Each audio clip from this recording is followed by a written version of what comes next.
Okay, last time we were talking about some common aggregate functions available to us across our database implementations, and we mainly talked about five of them, and mainly these aggregate functions are represented or in relational algebra using this fancy G, right? I mean, so you have your cursive G, and you have your aggregate function followed by blast stuff, right? Okay. So mainly we had five main aggregate functions. That was your sum, your average, your max and min, and your count function, right? Okay. So for example, if we wanted to get the sum of all the values in a particular column, let's say from the relation credit account, if we wanted to get the sum of all balances, we would just say something like this, which says sum balance and within brackets or within parentheses credit account, right? We also talked about mainly how we can use these aggregate functions to also apply some grouping functions to our relations as well. The grouping functions essentially means that we are going to group by values for certain columns, right? So for example, let's say that we want to find out that yes, we want to find out how many, so given these two relations, that is a puzzle list and completed, let's say that the completed contains the list of all people who have completed a particular puzzle, right? So Alex has completed LT crews and so on. And we also have something called a puzzle list relation that contains the list of all puzzles that we have available. So if we want to find out for the case such as how many puzzles has each person completed, that would basically become a count aggregate operation, because we want to count the number of puzzles completed by a person, but we would also want to know that how many puzzles has each person completed, right? So that basically meant that we wanted to figure out for each person the number of puzzles and then count those puzzles, right? So essentially we perform something as a grouping operation over person name, and the grouping operation is basically on the left hand side of your fancy G relation. So that is essentially group by person name and then count every puzzle name in that relation from the database completed, right? So first group by person name, so that gets me Alex, Alex, Alex, Bob, Bob, Carl, Carl, Carl, and I get the puzzle names for individual persons, so that is LT Chrysoma Q puzzle box and so on. And then I basically count the puzzle names for each of those people, and I end up with Alex 3, Bob 2, Carl 3, right? So that was uh, the aggregate function being applied to each group of our relation. Any questions on this so far?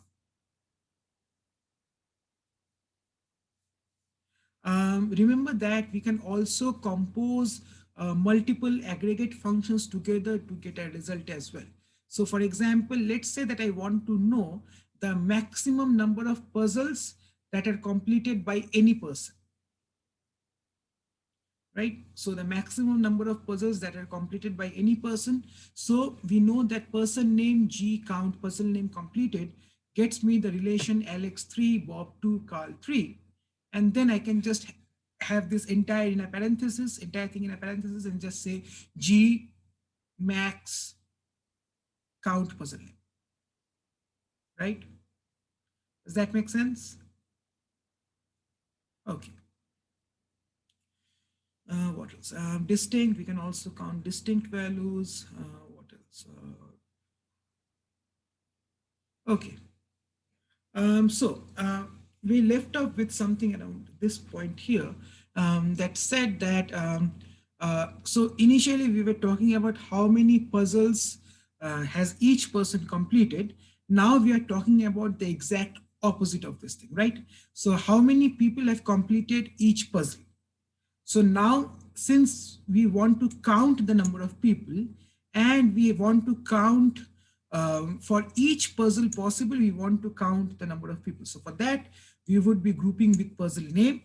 So now basically we would have for LT crews, we would have Alex and Carl.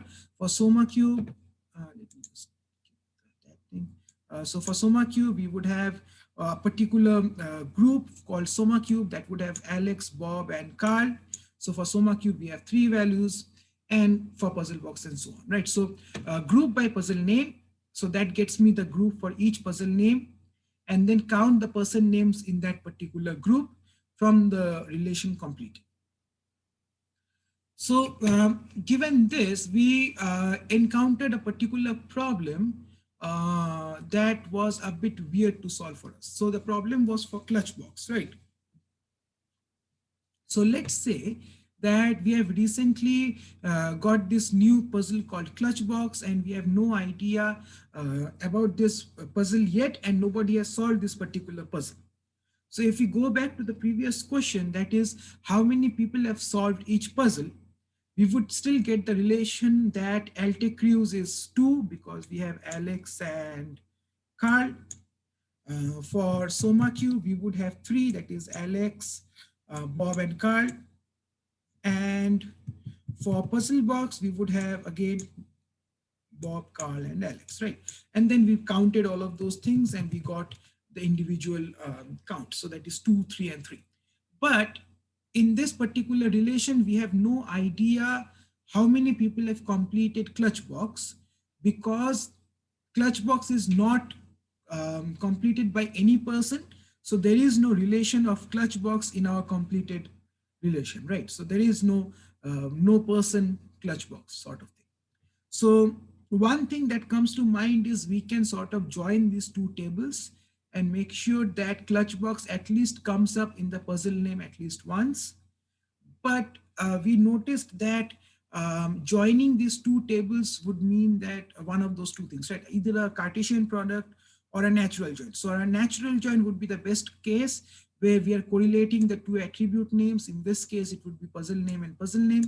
Even if we do correlate those two attributes, since clutchbox does not come up in our puzzle name list, clutchbox will not be part of our resultant join operation, right? And intervene whenever you find any problems or any questions during this part.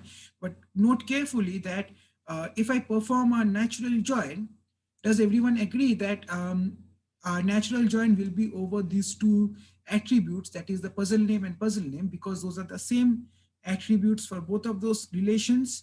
However, since we are correlating them, so basically is LT crews part of this list? Yes. So okay, get me all those LT crews stuff. Is Soma Cube part of this list? Okay, get me all of the Soma Cube stuff and so on. But clutchbox is never part of this list. So clutchbox never gets equated to anything, and so we get no results for clutchbox. So that was the issue with clutchbox, right? Or natural join. So we would like to see something in our result that says LT crews 2, puzzle box 3, Soma Cube 3, clutch box 0. Right. So on that idea, we were talking about some concepts of outer joins, right? So mainly we have 3 types of outer joins. So remember, natural joins were just combinations of relations where those attributes are matched and the resultant relations are given out, right? But an outer join is an extension of a join operation that is basically mainly designed to handle missing information in your join operations. So a missing information in your join operation is to be represented by null values. We will talk about null values in more detail a bit later. But essentially, our null value in a database is sort of different than your traditional null values in your programming languages, right? So when we say something is a null in a database, it really does mean null. So essentially it means unknown or unspecified. We have no idea what it compares to, what its values are, and things like that. We'll come to that in the second part of this class, but let's just move forward. So for outer joins, so we have 3 main types of outer joins. That is a left outer join. So a left outer join just says that if we have the left hand part of my table and a right hand part of my table, if I perform a left outer join, all the values that are in the left outer join, the common attributes that are in the left outer join but not in the right one, the left one still stays, but the right one gets null values. Similarly, so for example, let's say that if a tuple tr that belongs to R does not match any tuple in S, right? Then the result contains tr, that is the original left hand side tuple, followed by null values for all values in S, right? Similarly, we had right outer join that basically said that if a tuple tr that belongs to R does not match any tuple in S, it is excluded. So that means that if there is a tuple ts that belongs to S that has no value or corresponding tuple in R, then the values become all values of null for R, and we have a value of ts for the S value, right? So left outer join and right outer join are basically the same, what should I say? The same concept, but we are just stating that which is the main thing that will always get included, even if there is no component on the left hand side or the right hand side. So if there is nothing on the right hand side, but we want the left hand side to be always be included in our result, that means that if there is a case where in the left hand side we have a value, but no value for the right hand side, then a left outer join would actually give the left value and a null value for the right hand side. And the other way around would be the right outer join. That is, if there is a value in the right hand side that has some value, but no corresponding value in the left hand side, that value still stays, but a null value is replaced in that particular area. So that was left outer join and right outer join. A combination of these two joins is what we call a full outer join. So that is essentially the case where if the left value has no corresponding right value, the right value becomes null. If the right value has no corresponding left value, then the left value becomes null. But all of those entries are kept. So we were looking at this particular example that has two relations, R and S. And let's see what happens if we perform those individual different types of joins, right? So we have our natural join that is represented by the bow tie. We have a left outer join, we have a right outer join, and we have a full outer join. Okay, so remember that, and let me just ask you a question now. What is the difference between a Cartesian product and a natural join? Can someone tell me?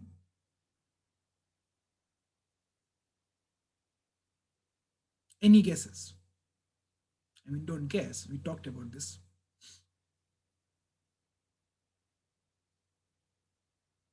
So what was a Cartesian product and what was the difference between a Cartesian product and a natural join?